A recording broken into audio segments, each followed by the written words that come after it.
أشهد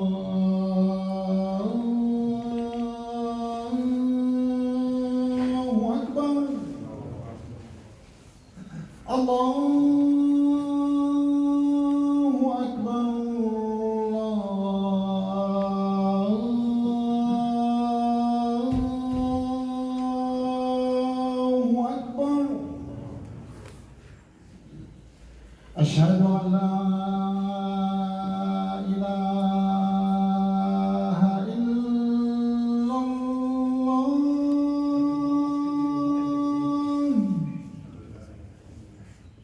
أشهد أن لا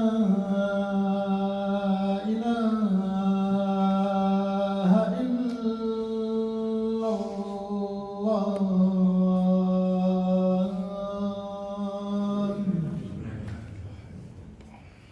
أشهد أن محمدًا رسول الله.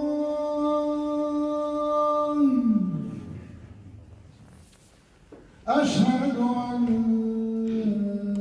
محمدًا رسول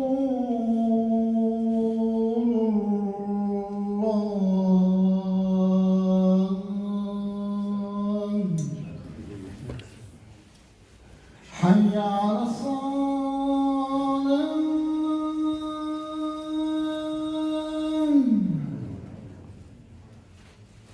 حي على الصلاة.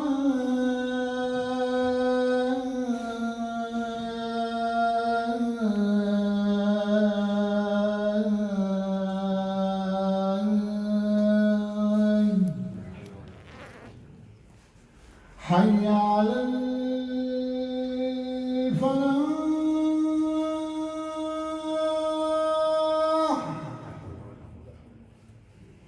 حي على الفلاح.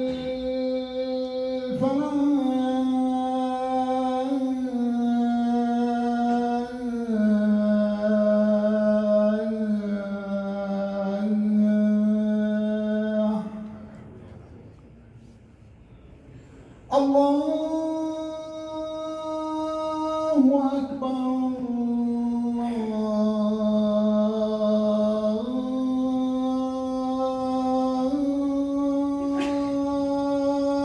الله أكبر. لا إله إلا الله.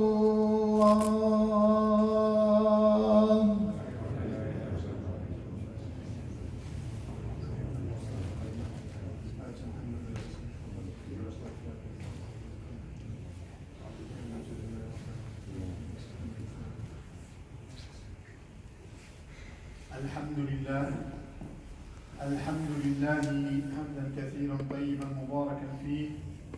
الحمد لله كما حمد نفسه فقال سبحانه وتعالى: الحمد لله رب العالمين، واشهد ان لا اله الا الله شهاده خالصه لوجهه ارجو بها ما عنده، واشهد ان محمدا عبده ورسوله جاء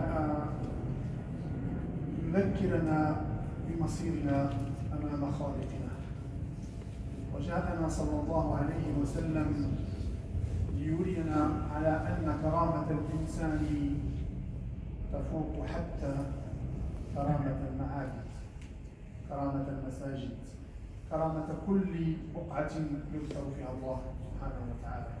اللهم صل عليه صلاة كاملة دائمة إلى يوم الدين، واغفر لنا ابتعادنا عن هذا النموذج الإنسان الراقي. قبل أن يكون صلى الله عليه وسلم رسولا كان رجلا عنده مروءة، عنده إنسانية، ولهذا كان يسمى صلى الله عليه وسلم الصادق الأمين قبل أن يكون رسولا. اللهم تجاوز عنا كل سيئة، واجعلنا ممن يسعون إلى تحقيق ولو جزء قليل من حياة هذا النبي العظيم. آمين. معشر المؤمنين، vu le temps qui nous est imparti, je vais ne préférer que nous parlions français, de manière à ce que le discours soit entendu, compris et soit contextualisé. Nous ne pouvons plus nous taire, nous ne pouvons plus dire qu'on était au courant de rien. Et nous ne pouvons plus laisser les autres parler en notre nom non plus. Dans un esprit éthique, de respect et d'un esprit de participation effective à l'essor du pays où nous vivons. Nous n'avons pas d'autre pays. Nous ne voulons plus que notre vie qui se fait ici, qui est dans des enfants, des petits-enfants et ainsi de suite, doit être celle qui s'inspire à la fois du modèle prophétique et à la fois des valeurs de la République quand ils ne sont pas récupérés pour diverses et multiples raisons. L'occasion de nous réunir aujourd'hui dans une fête, mais qui est entachée par ce qui se passe autour de nous, non pas qu'en France, mais dans un monde qui se cherche, qui perd tout repère, où la violence devient normale, à tel point qu'on a du mal maintenant à voir les gens réagir quand ils entendent les chiffres au quotidien du nombre de morts, du Covid, de la circulation, des guerres, de la famille ou autres. Non, on devient insensible. Pourquoi? Parce qu'on nous a habitués à ce que la mort devient un élément banal qui n'émeut plus personne, aucune émotion, aucune réaction. Ce qui s'est passé il y a quelques jours doit nous mettre face à notre responsabilité citoyenne, humaine. Ce qui s'est passé est à condamner, non pas parce que certains ou d'aucuns le disent, qu'il va falloir que toutes les mosquées en parlent. Nous n'avons pas besoin de leçons, de recevoir à quiconque. Ce que nous faisons, nous ne le faisons par conviction. Depuis que Dieu m'a permis de parler aux gens, il y a pratiquement 20 ans, c'est le même discours que je tiens, alors que les gens avaient du mal à le dire. Premièrement, parce que c'est un être humain. Et je ne dirais pas comme l'autre qui a dit qu'on n'est pas à Bagdad, où l'on se coupe les têtes. Non, les gens de Bagdad ne méritent pas qu'on coupe leurs têtes, ni de l'Afrique du Sud, ni de la Colombie, ni du Venezuela. Chaque être humain est irremplaçable et doit avoir la même dignité. Ou l'on est philanthrope, c'est-à-dire qu'on aime les hommes, l'être humain de manière désintéressée, ou l'on est un humaniste à géométrie variable. Je n'évoquerai l'humanisme que lorsque ça m'arrange. Deuxième élément qui nous affecte, c'est un citoyen, un concitoyen. Autrement dit, nous avons tant de valeurs avec cette personne, tant d'éléments qui permettent d'asseoir une société de justice, de paix durable. Et pourtant, nous avons vu justement que pour une question ou une incompréhension, donc les choses vont s'éclaircir certainement, on est passé à l'acte. C'est comme si, et je dois le dire, en tant que porteur de foi, en tant que musulman, je reviendrai, mais on a peur justement d'un dessein. Donc c'est ce dessein va changer de la réalité des choses, où l'on a une voie bien tracée, claire, évidente, phosphorescente. Pourquoi? Parce qu'on traverse, on laisse une trace derrière qui aide les autres à traverser derrière nous de manière sereine, paisible. Où l'on a justement, l'on est victime d'une interprétation, des lectures particulières qui devient une menace, non pas que pour celui qui passe à l'acte, mais pour toute la société, voire toute l'humanité. C'est à s'interroger. Troisième élément qui m'affecte, surtout personnellement, c'était un collègue, un enseignant. Le grand poète Chantry définissait parlait de l'enseignant, du maître comme étant prophète. Pourquoi? Parce que c'est celui qui porte la lumière. Et aucun professeur, à ma connaissance, se peut qu'il y ait, mais très rare, quand il prépare son cours, quand il va en classe, il se dit, ce serait mon dernier cours. Peut-être que je serai condamné à cause de ce que je dis. Et j'en profite pour rappeler 3 éléments essentiels. Ici en France, le programme où l'enseignement est obligatoire de toutes les disciplines. On ne choisit pas ces disciplines. C'est un programme national. C'est-à-dire que les enfants de France, pour avoir une culture générale, un socle en commun, apprennent les mêmes matières, les mêmes objets d'études, les mêmes intitulés. Deuxième élément à retenir en compte, le professeur, l'enseignant, a une liberté pédagogique totale. C'est lui qui choisit les supports pédagogiques qui répondent à l'objectif ou à la thématique de sa science. Troisième élément qui doit nous importer, et c'est un conseil que je vous donne sincèrement, à privilégier le dialogue.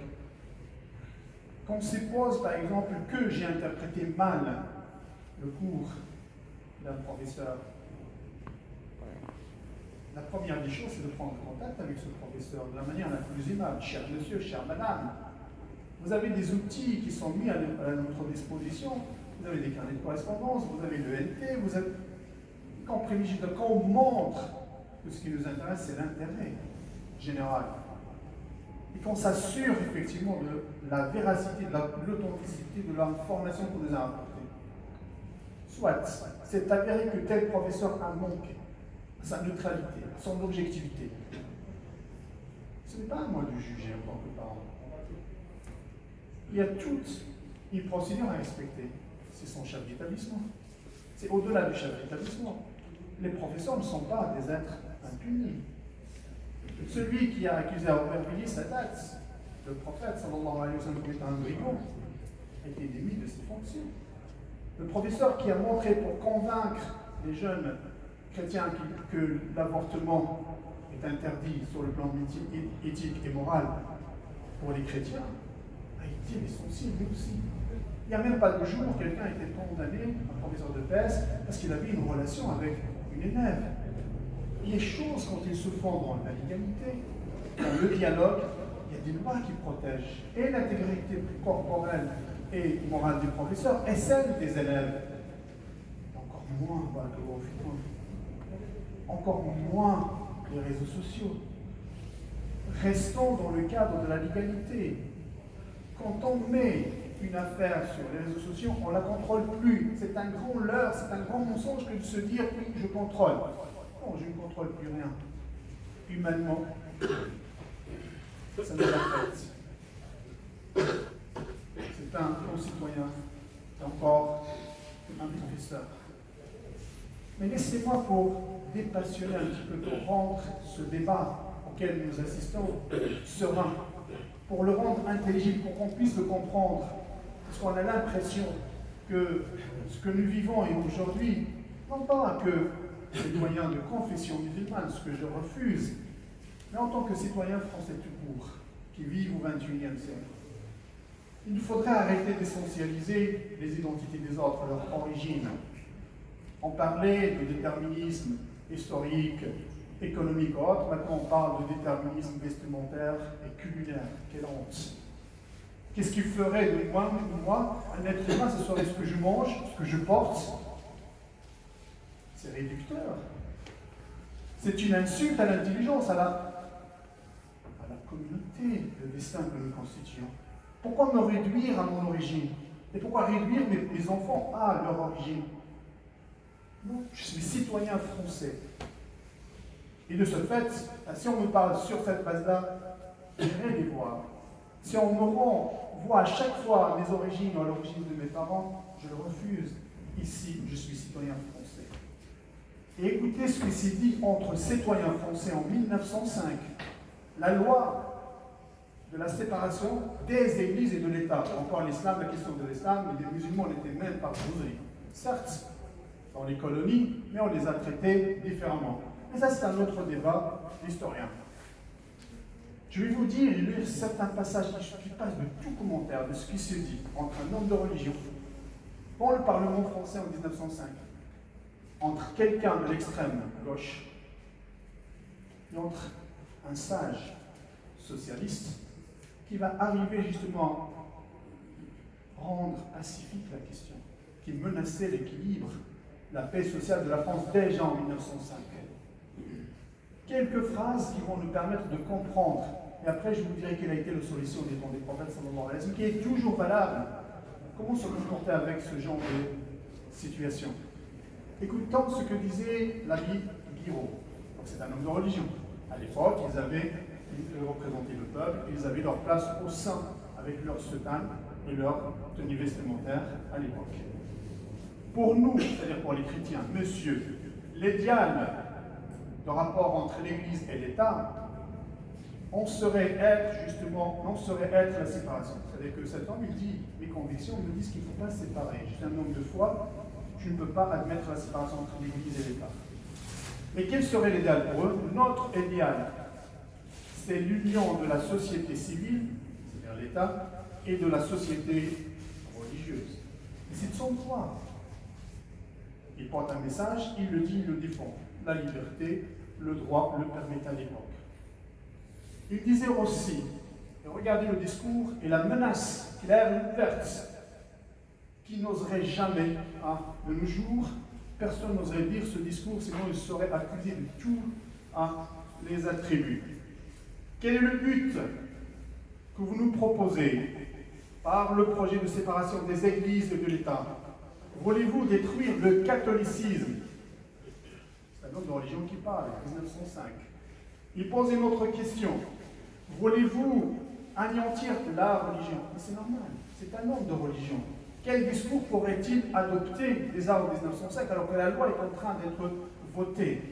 Parmi les autres remarques de cet homme de foi et ce chrétien, claire la menace. Nous avons des siècles pour prendre notre revanche. Et nous, citoyens de confession musulmane, entre guillemets, mais si je viens de dire que je le refuse, qui de nous, justement, peut prendre une revanche? Mais de quoi ou sur quoi? Qui a cette prétention? Qui le matin d'entre nous se réveille en se rasant, en faisant ses ablutions? Aujourd'hui c'est la charia.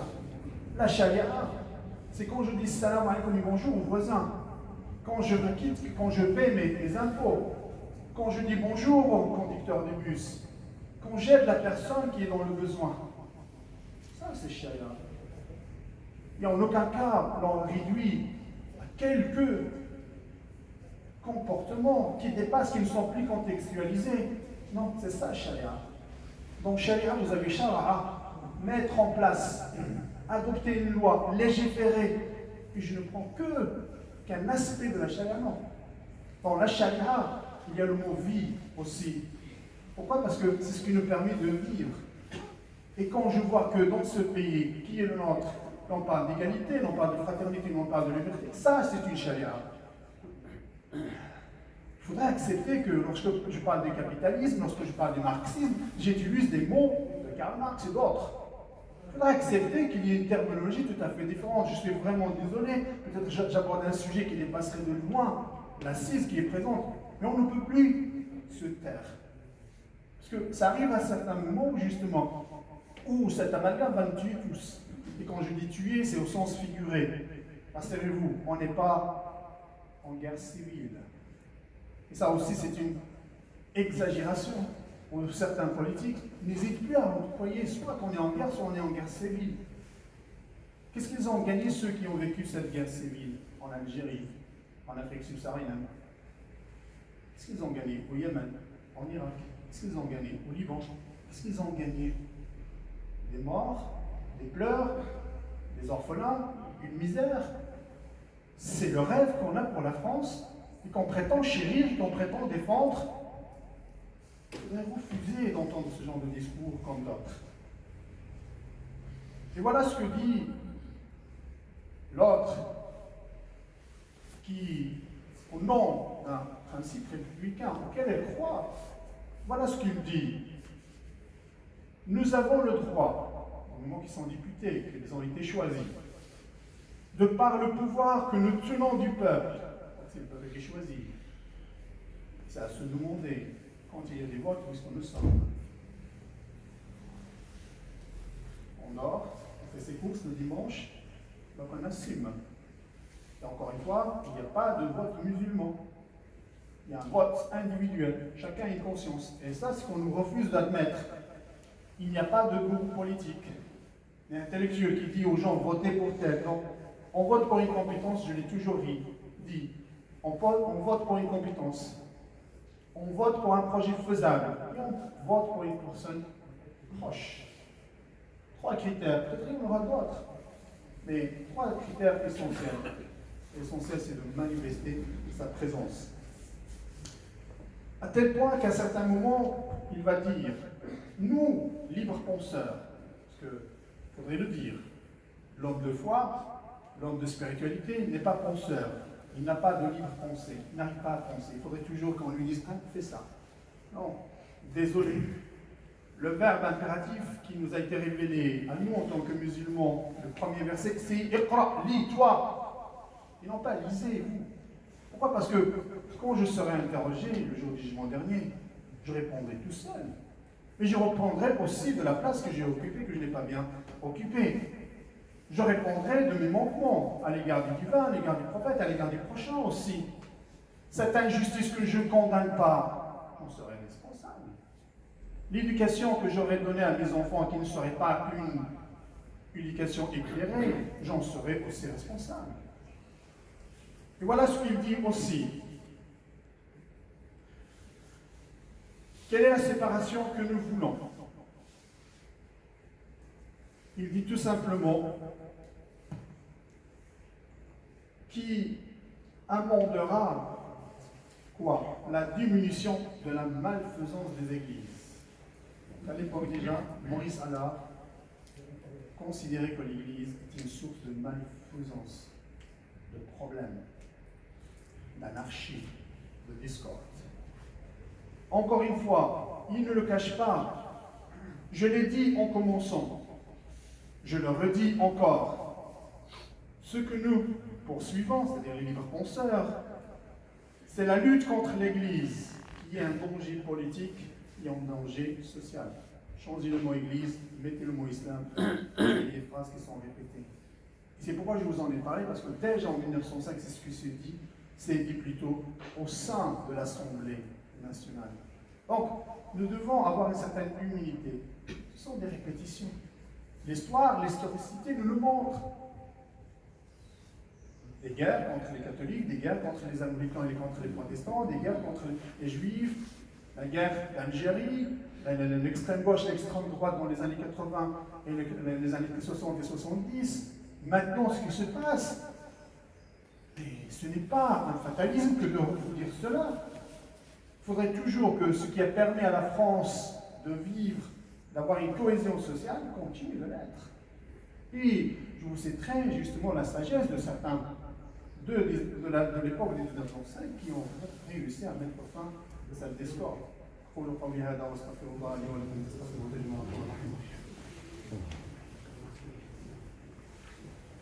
الحمد لله حمدا كثيرا طيبا مباركا فيه واصلي واسلم على خير الانام وعلى اله وصحبه فاللهم صل عليه صلاه كامله الى يوم الدين.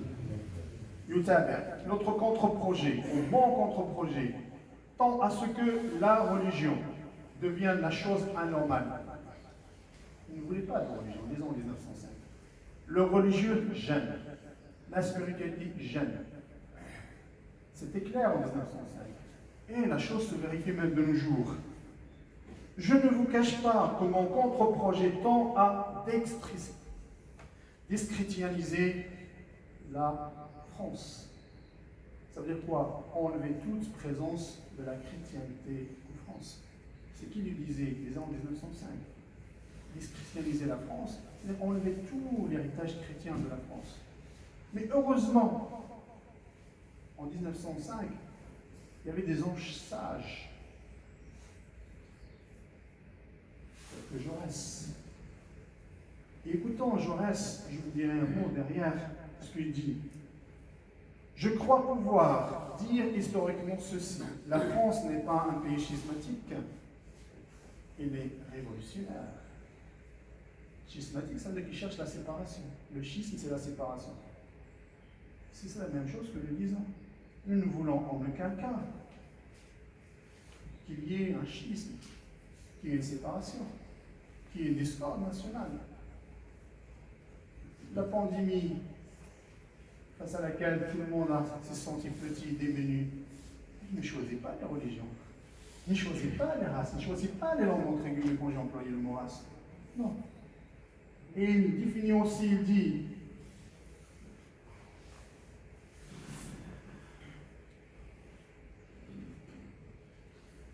il considérait aussi cette loi de 1905 comme étant une loi de pleine lumière, une loi sincère. Je le croyais sincère, pour la simple et bonne raison qu'il était derrière le seul et le premier député musulman quand il s'est présenté. Et je dirai le mot juste après. Vu le temps qui passe, mais voilà, face à cette confusion, cet amalgame, cette incompréhension, ce manque d'intelligence, de clairvoyance, comment doit-on réagir? La réponse nous vient clairement du Coran al-Karim. وَعِبَادُ الرَّحْمَنِ الَّذِينَ يَمْشُونَ عَلَى الْأَرْضِ هَوْنًا وَإِذَا خَاطَبَهُمُ الْجَاهِلُونَ قَالُوا سَلَامًا. Quand on lit le Coran al-Karim, est-ce qu'on ne lit pas que le prophète a été considéré comme étant touché de démence, poète, magicien ou sorcier? Si. Quand on lit le Coran al-Karim, comment parle-t-on de Sayyidina Aïlou, comment parle-t-on de Sayyidina Moussa, comment parle-t-on de Sayyidina Isa? La règle à suivre.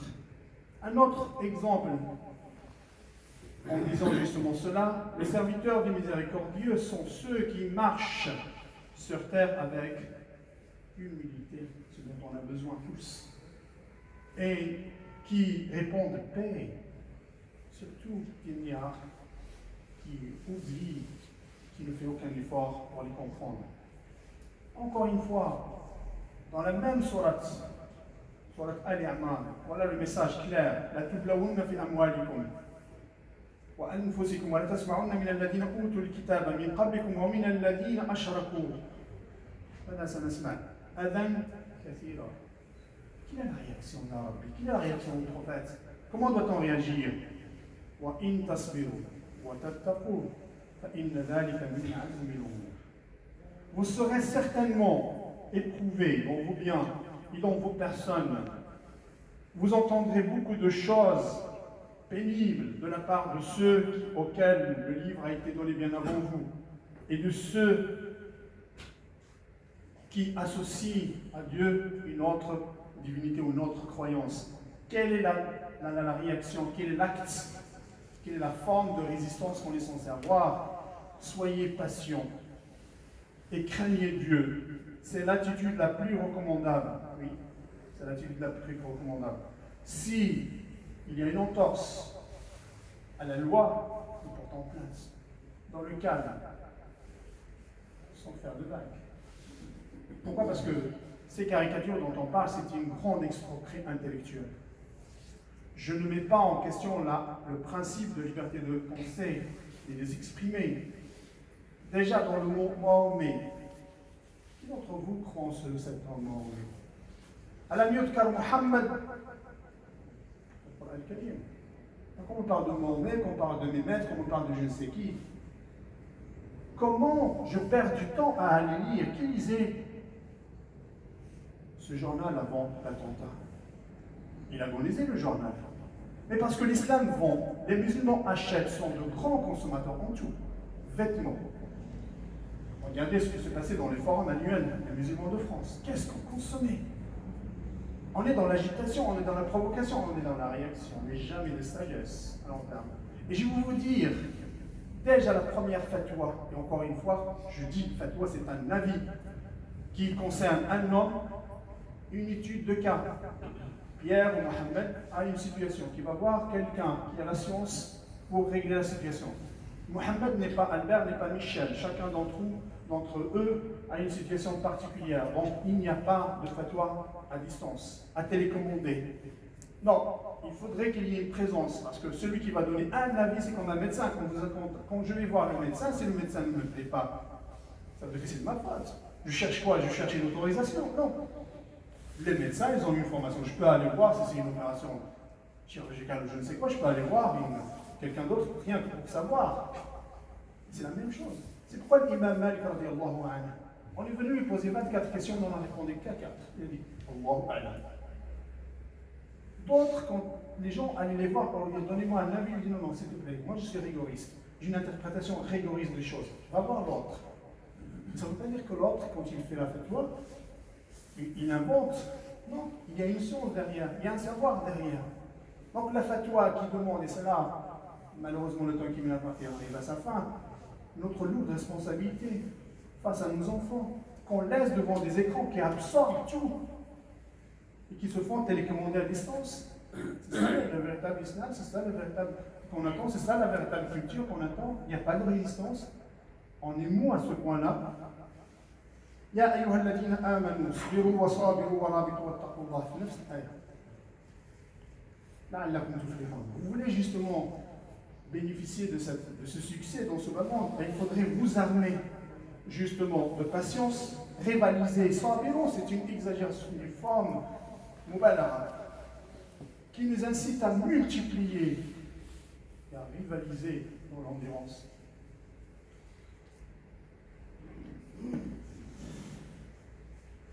Le prophète sallallahu alayhi wa sallam, l'histoire nous dit, voilà ce qu'il a dit sallallahu alayhi wa sallam. Il a signé cet armistice, justement cette convention qui mettait fin à cette hostilité entre les musulmans et les Qurayshites pendant 10 années.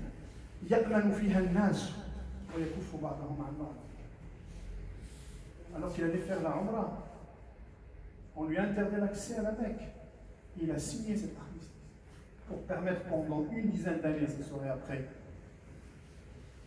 interrompu, on parle de sa faute, sallallahu alayhi wa sallam, de manière à ce que les gens puissent vivre en paix et s'épargner les uns les autres. Man qatala, c'est pourquoi je dis c'est un concitoyen, nous dit le prophète sallallahu alayhi wa sallam. Man qatala mu'ahidan, et celui avec qui on a signé une convention. Que ce soit dans un pays musulman ou ici, ce sont nos concitoyens. Nous avons les mêmes lois, nous avons les mêmes frontières, à part les quelques éléments qui nous différencient. Voilà ce qu'il nous dit. Man qatala mu'ahidan lam yadih min shimsh. رائحة الجنة وإن ريحها لا يوجد من مسيرة 40 عام. L'on sent l'odeur du paradis, la marche des quarantaines d'années. Il faudrait parcourir une quarantaine d'années et on sentait toujours l'odeur du paradis. Celui qui tue une personne avec qui on a signé une convention, qui ne s'attend pas à ce que le prophète sallallahu alayhi wa sallam soit satisfait de lui, mais à ce que Dieu le soit aussi. Voilà ce que dit Aristide Briand. Je suis vraiment désolé, et je dois le faire. Il disait qu'il a besoin d'une église libre dans un état libre. Aussi, la pacification, il parlait de la pacification des esprits. Nous avons besoin de pacifier ces esprits. Que les extrêmes ne nous font pas payer très cher. C'est ce dont j'ai peur. Quand vous sortez le matin, vous voulez revenir chez vos enfants en paix, après avoir accompli votre devoir d'ouvrier, de technicien, d'ingénieur, de je ne sais qui, mais de citoyen. Vous voulez revenir sain et sauf chez les vôtres. Et à chaque fois, je vous le dis, on prépare le vendredi du départ aux vacances de la Toussaint, on va se rappeler, on va se souvenir de ce qui s'est passé. Parce que je n'ai pas encore oublié le cadeau qu'on nous a offert à l'aube de l'acte du fête de sacrifice quand on a conduit Saddam Hussein. Je ne l'oublierai jamais. Les Américains nous ont fait un bon cadeau. Et à chaque fois que je célèbre la fête des sacrifices, je pense à cet être humain. La même chose m'arriverait certainement. Chaque départ en vacances, je pense à cet être humain qui en a ôté la vie. Autre chose, Jean Jaurès disait que la laïcité est une œuvre de sincérité et non de brutalité. Mais nous, on ne montre que l'aspect brutal de cette laïcité. Et on oublie cette sincérité démocratique. Cette sincérité démocratique, je m'arrête, c'est celle qui a poussé Jean Jaurès à encourager Philippe Grenier. Et vous voyez que Philippe est français, hein, mais les musulmans aussi. Comme il peut y avoir Jacques, comme il peut y avoir Al-Bastini, comme il peut y avoir je ne sais qui, le nom ne fait pas la religion ni la foi. arrêtons d'essentialiser les origines, essentialisons l'homme, l'être humain et essentialisons la citoyenneté. Il l'a poussé justement à devenir le premier député musulman. Et à l'époque, une chanson tournait qui insultait ce musulman député qui s'appelait aussi, à qui on avait donné le titre de médecin des pauvres. J'aurai l'occasion peut-être d'en parler dans une autre occasion. Il y avait une chanson qui a été tournée à son sujet qui s'appelle Toujours Kif Kif Borico. Vous voyez l'esprit, ça n'a pas changé. C'était en 1905, dans les années 1910, c'est toujours pareil. Et je vais terminer là. Nous avons besoin d'un geste républicain. Ce geste républicain qui nous rappelle justement ce qu'ont fait les prédécesseurs du temps d'Aristide Briand, le rapporteur de la loi de 1905. Ils ont permis d'avoir cet bel édifice, malheureusement, qui n'a pas su jouer son rôle historique, qui devait avoir le sien, celui de la mosquée de Paris. Et voilà ce que je dis, l'un des journalistes qui était derrière et qui est en même temps explorateur, en l'occurrence Paul Bordary, voilà ce qu'il dit. Et je vais m'arrêter. Elle, c'est-à-dire là, l'œuvre ou la mosquée, correspond trop bien à la politique que la France se doit à elle-même, c'est-à-dire d'assurer une dignité à tous ses citoyens. Qu'ils croient, qu'il ait une croyance ou non. C'est ce droit, c'est ce que doit la France à tous ces Imam Adam al-Kalima, qui n'est pas musulman, à tous ces, et de suivre envers ses fils musulmans. Oui. Nous sommes les fils de cette patrie. Et une mère, quand bien même son enfant est ingrat, quand il lui fait mal, il touche le sein, il change de sein cette mère. Ben, nous avons besoin de ce geste républicain qui peut-être va perdre les élections et qui montrerait effectivement que ces gens-là, que ces fils-là, ne sont pas tous ingrats, qu'il faudrait qu'il y ait la primauté de la loi. اللهم اهدنا فيمن هديت وتولنا فيمن توليت وبارك لنا فيما اعطيت وقنا شر ما قضيت فانك تقضي ولا يقضى عليك لا يجوز من اليك ولا يذل من توليت اللهم انك عفو كريم والعفو فاعف عنا اللهم اجعل هذا البلد بلدا امنا عطاء رحمه اللهم اعد الاطمئنان والسلام لهذا البلد ولجميع بقاع العالم اللهم اعد الانسان بانسانيته encore une fois je suis vraiment désolé j'ai dépassé de 10 minutes de temps et je ne pouvais pas laisser cette occasion passer. وصلى الله على سيدنا محمد وعلى سيدنا محمد كما صليت على سيدنا ابراهيم وعلى سيدنا ابراهيم في العالمين انك مجيد والعصر ان الانسان لفي خسر الا الذين امنوا وعملوا الصالحات وتواصوا بالحق وتواصوا بالصبر اللهم اجعلنا ممن يتواصوا بالحق وتواصوا بالصبر وقوموا الى صلاتكم يرحمكم الله